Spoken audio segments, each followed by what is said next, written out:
Hello everyone.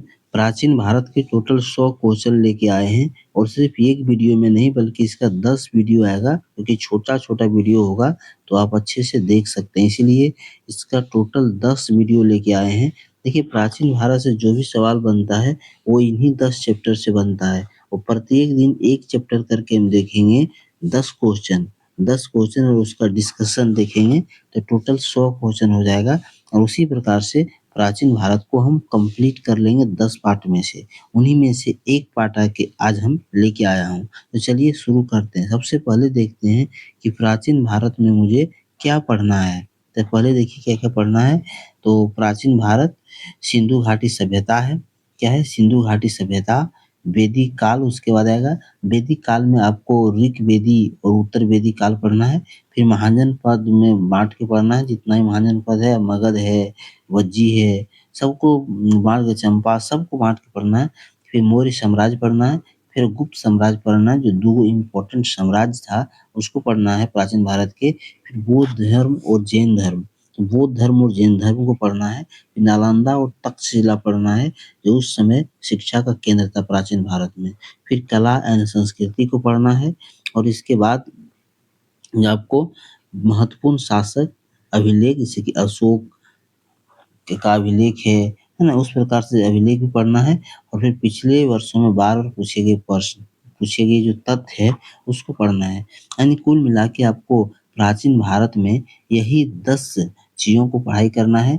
एक है सिंधु घाटी सभ्यता, वैदिक सभ्यता, महाजनपद महाजनपद, मौर्य साम्राज्य, गुप्त साम्राज्य, बौद्ध एवं जैन धर्म, नालंदा और तक्षशिला, कला एवं संस्कृति और महत्वपूर्ण शासक, अभिलेख और सिक्के और पिछले वर्षों में बार-बार पूछे गए तथ्य। प्राचीन भारत में कुल आपको इतना पढ़ना है। तो प्राचीन भारत की जो 10 वीडियो आने वाला है, उसमें से पहला वीडियो आज आ रही है, जो सिंधु घाटी सभ्यता को हम शुरू कर रहे हैं। तो सिंधु, अब देखिए कैसे हम इसको सीरीज का प्लान कैसे किए हैं। इस सीरीज का जो प्राचीन भारत सीरीज का प्लान है, वो प्लान है प्रत्येक दिन प्रत्येक चैप्टर से मैं 10-10 एमसीक्यू देखने वाला हूँ। 10 एमसीक्यू होगा और 10 एमसीक्यू में 10 क्वेश्चन नहीं बल्कि उसका डिस्कशन और एक्स्ट्रा फैक्ट को लेके कम से कम तो मुझे लगता है कि 20 और 30 प्रश्न आएँगे। अब मैं दिखा देता हूँ कितना आएगा। देखिए इस प्रकार से मैंने देखिए यहाँ पे क्वेश्चन है और ये इसका डिस्कशन है। आप देख सकते हैं किस तरह से हाइलाइटेड किया हुआ इम्पोर्टेंट पॉइंट को, इसको सारा आप देख सकते हैं, ठीक है? यहाँ पे देखिए, तो इस प्रकार से कुछ है, ठीक है? तो प्रत्येक चैप्टर से जब हम 10 एमसीक्यू करेंगे, सिंधु घाटी सभ्यता से 10 एमसीक्यू, वैदिक काल से 10, महाजनपद 10, मौर्य साम्राज्य 10, गुप्त साम्राज्य 10, बौद्ध एवं जैन धर्म 10, उत्तर गुप्त एवं हर्षवर्धन 10, दक्षिण भारत के राज्य 10, कला एवं संस्कृति 10, विविध प्राचीन भारत 10 और हर प्रश्न को मिला-जुला कर भी करेंगे। इसी प्रकार पूरी सीरीज आने वाला है, तो पूरी सीरीज में से आज हम पहली बार सिंधु घाटी सभ्यता पे 10 सवाल लेके आ रहा हूँ और उसका एक्स्ट्रा फैक्ट भी लेके आ रहा हूँ, जो आपका सभी एग्जाम, रेलवे का एग्जाम, एसएससी का एग्जाम, बैंक का एग्जाम में पूछा जाता है जीके, जहाँ पे जीके पूछा जाता है, बीपीएससी का, बीएसएससी का, जहाँ भी जीके पूछा जाता है, वहाँ पे आप इसके लिए देख सकते हैं। देखिए ये सभी को देखना चाहिए, क्योंकि जो नहीं जान रहे हैं, जो कभी नहीं पढ़े उसको तो देखना ही चाहिए। जिसका एग्जाम नज़दीक है उसको भी देखना चाहिए, क्योंकि बहुत शॉर्ट टर्म में ये खत्म होने वाला है। ठीक है? बहुत कम क्वेश्चन में बहुत ज़्यादा चीज़ें आपको मिलने वाली है। और अगर आपकी तैयारी हो चुकी है तो अपना टेस्ट के रूप में देख सकते हैं कि 10 में से आपका कितना सवाल सही होता है। इसलिए सबों को देना चाहिए। तो आइए सिंधु घाटी सभ्यता को हम शुरू करते हैं।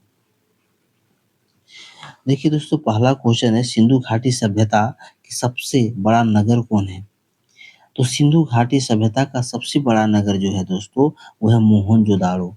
क्या है? सिंधु घाटी सभ्यता का सबसे बड़ा नगर मोहनजोदाड़ो। आप अगर सही आंसर लिख कर रहे हैं तो अपने कॉपी में 1 लिखिए कि 1 सही हुआ। अगर गलत कर रहे हैं तो सवाल को नोट कर लीजिए। अब देखिए सबसे बड़ा नगर है मोहनजोदाड़ो। नगर मतलब होता है शहर दोस्तों। सिंधु घाटी सभ्यता, इसीलिए इसका नाम, जब सिंधु घाटी पहली बार जब खोजा गया था तो हड़प्पा जो सिंधु नदी के तट पर था, इसीलिए इसे सिंधु घाटी सभ्यता कहा जाता है और इस सिंधु घाटी सभ्यता को कांस्य युगीन सभ्यता भी कहा जाता है।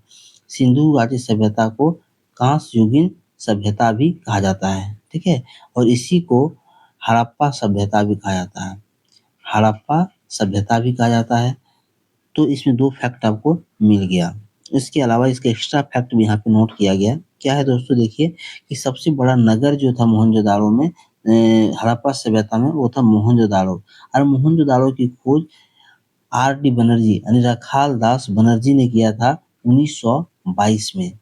प्रसिद्ध स्थल जो महान स्नानागार, ये भी मोहनजोदाड़ो में ही है। अब दोस्तों कभी-कभी पूछा जाता है कि मोहनजोदाड़ो वर्तमान में कहाँ पे है? तो वर्तमान में पाकिस्तान के सिंध प्रांत में है। वर्तमान में पाकिस्तान के सिंध प्रांत में मोहनजोदाड़ो है। और सिंधु घाटी सभ्यता, देखिए दोस्तों हाइलाइटेड जो पॉइंट किए उसको याद रखना है आपको। एक है कि इसका समय पीरियड क्या है, बार-बार पूछा जाता है। तो जो सिंधु घाटी सभ्यता का समय पीरियड है वो 2500 से 1750 ईसा पूर्व, 2500 से 1750 ईसा पूर्व, ये डायरेक्ट सवाल आता है कि सिंधु घाटी सभ्यता से की समय तिथि क्या है? तो 2500 से 1750 ईसा पूर्व। उसके बाद स्नानागार आप देख चुके हैं। स्नानागार और विशाल अन्नागार, मोहनजोदाड़ो से ही अन्नागार, पक्की ईंटों के मकान और उत्कृष्ट जल निकासी व्यवस्था, ये सब मोहनजोदाड़ो से ही मिला है। तो इस चीज को ध्यान रखिएगा। फिर नगर नियोजन, जो हड़प्पा सभ्यता है दोस्तों, जो हड़प्पा सभ्यता है उसका एक और पहचान है जो नगर नियोजन था। क्या नगर नियोजन? जो नगर की जो व्यवस्था होती थी दोस्तों, जो नगर नियोजन का मतलब है कि जो नगर की जो आज जिस तरह से आज टाउन प्लानिंग होता है, उसी प्रकार से उस समय देखा गया था। आज से लगभग 5000 साल पहले की बात है। उस समय 4 साढ़े 4000 साल पहले की बात है। उस समय नगर नियोजन जो सिंधु घाटी सभ्यता के एक प्रमुख विशेषताएं है। तो आगे चलिए अब क्वेश्चन नंबर 2 पर आएंगे। क्वेश्चन नंबर 2 है दोस्तों कि सिंधु घाटी सभ्यता की खोज सर्वप्रथम किस स्थल से हुई थी? तो मैंने पहले आपको बता दिया कि सिंधु घाटी सभ्यता को हड़प्पा सभ्यता भी कहा जाता है। हड़प्पा सभ्यता भी कहा जाता है क्योंकि इसका पहला जो स्थान खोजा गया था वो हड़प्पा था। तो इसका आंसर होगा कि सिंधु घाटी सभ्यता की खोज सर्वप्रथम किस स्थल से हुई थी? तो हड़प्पा से। हड़प्पा से। आइए इसका डिस्कशन देखते हैं। तो इसका डिस्कशन है 1921। देखिए सिंधु घाटी सभ्यता की पहली जो पहचान मिली थी वो हड़प्पा से मिली थी और हड़प्पा का खोज 1921 में किसने किया था? तो दयाराम साहनी ने किया था। अब आपको ये याद रखना है कि पंजाब प्रांत में है, यानी हड़प्पा कहाँ पे है पाकिस्तान में? तो पंजाब प्रांत में रावी नदी के तट पर। मोस्ट इम्पोर्टेंट कि जो हड़प्पा है वो पंजाब प्रांत, पाकिस्तान के पंजाब प्रांत में रावी नदी पर है। उसके बाद इसमें कहा गया है कुछ एक्स्ट्रा एग्जाम रिलेटेड फैक्ट भी आया है, जैसे कि हड़प्पा की प्रथम खोज हुई थी। खोज किसने किया? तो दयाराम साहनी ने किया। किस वर्ष किया? तो 1921 में, और रावी नदी के तट पर। यानी यही सारा फैक्ट को यहाँ पे समराइज कर दिया है। ये सब फैक्ट न जाने कितने बार एग्जाम में पूछा जा चुका है, तो आपको इस चीज को याद रखना है। आइए अब क्वेश्चन नंबर 3 देखते हैं। क्वेश्चन नंबर 3 नंबर क्वेश्चन है कि सिंधु घाटी सभ्यता का प्रसिद्ध बंदरगाह, यानी बंदरगाह कौन था? देखिए दोस्तों, एक सिंधु घाटी सभ्यता का बंदरगाह शहर था, डॉकयार्ड जिसे इंग्लिश में कहते हैं। उसका आंसर है लोथल। वो लोथल था। आइए इसका डिस्कशन देखते हैं। अब लोथल में क्या क्या था? लोथल में मनके, अगर पूछा जाए कि मनके सिंधु घाटी सभ्यता में मनके बनाने की कारखाना कहाँ था? तो वह लोथल में ही था। तोल माप का जो मिला है साक्ष्य, वो कहाँ से? वो भी लोथल से। व्यापारिक गतिविधियों का अनेक प्रमाण मिले हैं लोथल से। और कौन सा? अब यहाँ पे डॉकयार्ड लोथल है। डॉकयार्ड लोथल किस राज्य में है? तो गुजरात में है। और किस लिए प्रसिद्ध है लोथल? तो समुद्री व्यापार के लिए। और लोथल किस नदी पर है? तो याद रखिएगा लोथल जो है वो भोगवा नदी पर है। भोगवा नदी पर है। आइए क्वेश्चन नंबर 4 देखते हैं। क्वेश्चन नंबर 4 है सिंधु सिंधु घाटी अग्निकुंड कहाँ, सिंधु घाटी सभ्यता में अग्निकुंड कहाँ मिला है? अग्नि फायर अल्टर अग्निकुंड जो अग्नि वेदिका था वो कहाँ पे मिला था? तो इसको आपको याद रखना है कि वो कालीबंगा में मिला था। वो कालीबंगा यानी अग्निकुंड मिला था कालीबंगा। अब कालीबंगा भारत के राजस्थान राज्य के हनुमानगढ़ जिला में है। तो ये चीज याद रखना है आपको। आइए इसे एक्स्ट्रा जो फैक्ट है उसे देखते हैं। आप देख सकते हैं जैसे कि मैंने आपको बताया कि कालीबंगा वर्तमान राजस्थान राज्य के हनुमानगढ़ जिले में है।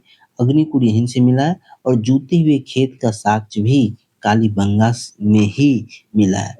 देखिए दोस्तों, राजस्थान के हनुमानगढ़ जिले से सिंधु घाटी सभ्यता के अग्निकुंड और जूते हुए खेत का साक्ष्य मिला है। इससे क्या होता है कि अगर जूते हुए खेत मिला है इसका मतलब कृषि का साक्ष्य मिलता है, और अगर अग्निकुंड यानी कि वेदिका का साक्ष्य मिला है इसका मतलब धार्मिक अनुष्ठानों का है। कुछ इसमें फैक्ट दिया है कि जो हम कालीबंगा है वो राजस्थान में है। प्रसिद्ध किस लिए है? तो अग्निकुंड और जूते हुए खेत। और कालीबंगा किस नदी के तट पर है? तो कालीबंगा घग्गर नदी के तट पर है। कालीबंगा घग्गर नदी के तट पर है। अब आगे आइए 5 नंबर क्वेश्चन देखते हैं। क्वेश्चन नंबर 5, सिंधु घाटी सभ्यता सिंधु घाटी सभ्यता सिंधु घाटी सभ्यता सिंधु घाटी सभ्यता का सबसे बड़ा भारतीय स्थल कौन सा है? तो सिंधु घाटी सभ्यता का सबसे बड़ा भारतीय जो स्थल है वो है राखी गढ़ी। राखी गढ़ी भारत सिंधु घाटी सभ्यता का भारत में सबसे बड़ा स्थल है दोस्तों, वो है राखी गढ़ी। राखी गढ़ी कहाँ पर है? तो राखी गढ़ी हरियाणा में है। हरियाणा में हरियाणा के हिसार जिला में हरियाणा के हिसार हिसार जिला में राखी गढ़ी है। तो इस चीज को याद रखिएगा। आइए इसका डिस्कशन नीचे है, तो डिस्कशन देखना है कि जो राखी गढ़ी मैंने आपको बता दिया कि राखी गढ़ी हरियाणा के हिसार जिले में स्थित है। भारत में अब तक खोजे गए सिंधु सभ्यता की सबसे बड़ा स्थल है राखी गढ़ी। यहाँ से क्या क्या मिला है राखी गढ़ी से? तो मकान, सड़कें, आभूषण, मिट्टी के बर्तन तथा मानव कंकाल मिले हैं, जिनसे सभ्यताओं की सामाजिक जीवन की जानकारी मिलती है। कुछ एग्जाम फैक्ट है कि राखी गढ़ी किस राज्य में है?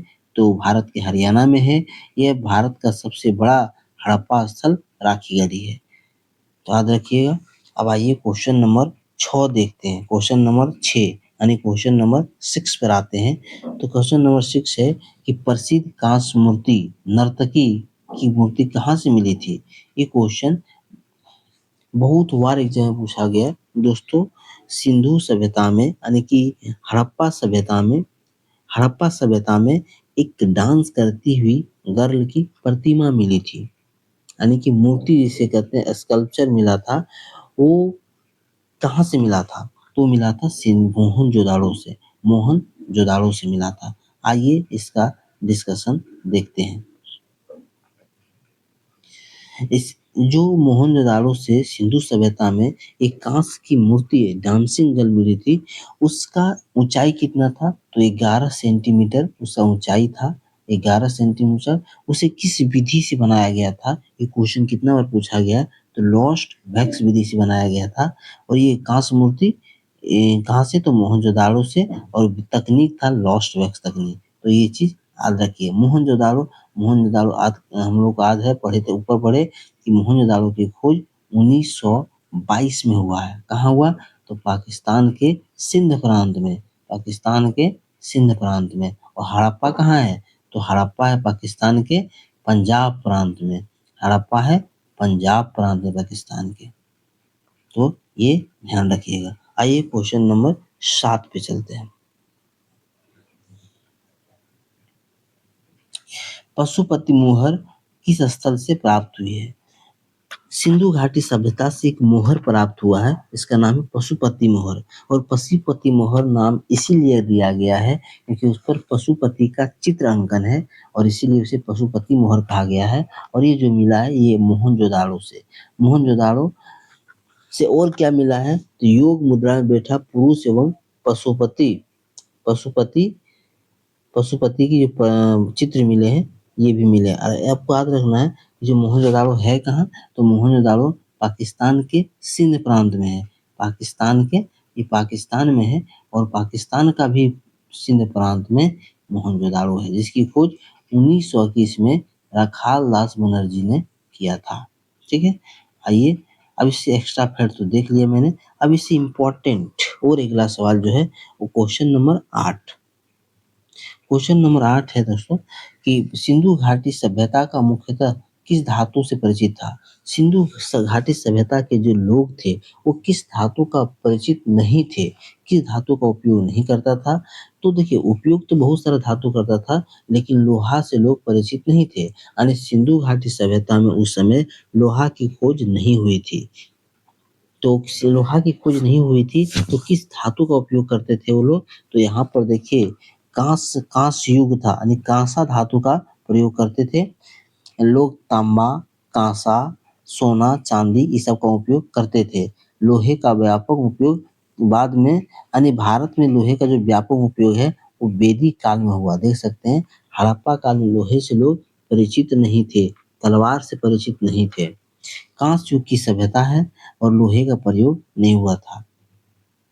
चलिए अब क्वेश्चन नंबर 9 देखते हैं। 9 क्वेश्चन नंबर है, क्वेश्चन नंबर 9 कि सिंधु घाटी की सभ्यता के लोग मुख्यतः किस व्यवसाय पर निर्भर थे? तो सिंधु घाटी सभ्यता के लोग मुख्यतः कृषि पर निर्भर थे, कृषि पर। आइए, अब कौन-कौन सा कृषि करता था? मुख्य व्यवसाय जो सिंधु घाटी सभ्यता का था वो था कृषि, और कृषि के रूप में गेहूँ को उपजाया जाता था, जौ और कपास, ये तीनों चीज़ उपजाया जाता था। क्वेश्चन नंबर 10 आप देख सकते हैं कि क्वेश्चन नंबर 10 क्या है कि सिंधु घाटी सभ्यता के लोग लिपि कैसी थी?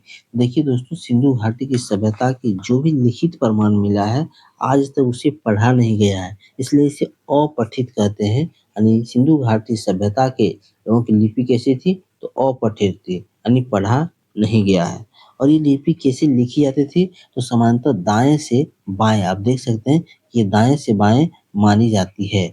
परीक्षा में सबसे अधिक पूछा जाने वाला तथ्य क्या है? सिंधु लिपि अभी तक पढ़ी नहीं गई है, अभी तक पढ़ी नहीं गई है। तो ये चीज़ ध्यान रखिए। दोस्तों, सिंधु घाटी सभ्यता से जो इम्पोर्टेंट बनने वाले 10 एमसीक्यू, जहाँ से हमने 10 के बदले लगभग 20 से 25 एमसीक्यू ने कवर किया, बस इससे बाहर सिंधु घाटी सभ्यता से नहीं जाने वाली है। इसलिए इस वीडियो को आप बार-बार देखिए और इसका नोट बना लीजिए। अगर नोट आप नहीं बना पा रहे हैं तो 2 बार 3 बार करके रिवीजन करके वीडियो को देखिए। स्पीड बढ़ा के भी आप देख सकते हैं। चलिए, आज के लिए यही। नमस्कार। हाँ, अगला जो यहाँ पार्ट आने वाला है वो वैदिक काल से आने वाला है। और वैदिक काल में जो भी है, यानी कि ऋक वैदिक काल, है ना, ऋक वैदिक काल और प्लस उत्तर वैदिक काल, उत्तर नॉर्थ वैदिक काल जो है, वैदिक पीरियड जो है वो आने वाला है। ठीक है, इसके लिए 10 क्वेश्चन होगा और वो सारा पूछा हुआ क्वेश्चन जो इम्पोर्टेंट क्वेश्चन और उससे संबंधित फैक्ट है वही आने वाला है। तो उसके लिए आप वीडियो को शेयर कीजिए, लाइक कीजिए और चैनल को सब्सक्राइब